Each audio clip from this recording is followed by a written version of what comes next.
Member for Courtenay-Comox. Thank you, Mr. Speaker. Today we find ourselves again discussing the impacts of tariffs and international trade disputes. At times, discussions in this House feel more like political theatre, but back home in Courtenay-Comox, the consequences of these tariffs will be real, immediate, and deeply concerning should they come to pass.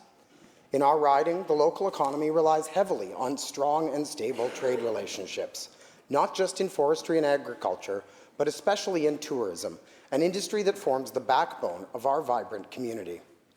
Escalating trade tensions and retaliatory tariffs create uncertainty, and uncertainty is the enemy of prosperity. Families and small businesses in Courtenay-Comox can't afford uncertainty when livelihoods depend on open borders, welcoming visitors, and thriving local businesses. Mr. Speaker, tourism operators in our riding tell me that when international relationships become strained, travelers from the U.S. and elsewhere reconsider their plans to visit our province.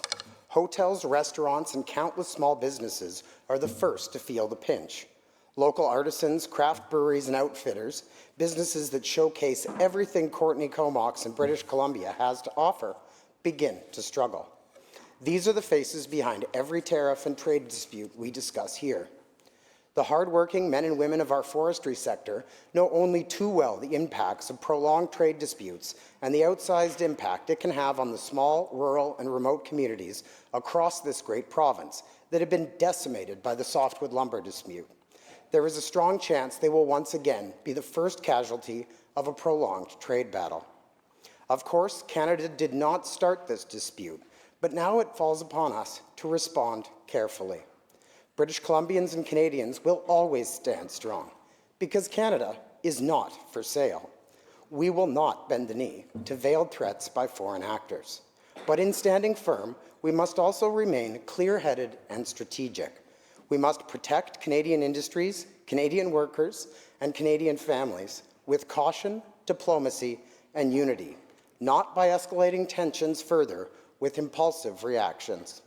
I urge this government to adopt a true Canada First approach, but one tempered by patience and strategic thinking. We must reinforce our national message of strength and unity without further inflaming the conflict. The goal must always be swift resolution, not prolonged uncertainty and economic harm.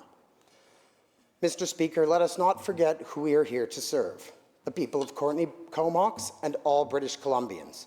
We need careful, responsible strategy that protects jobs, supports local businesses, and ensures our economy continues to thrive. They deserve solutions, not just slogans.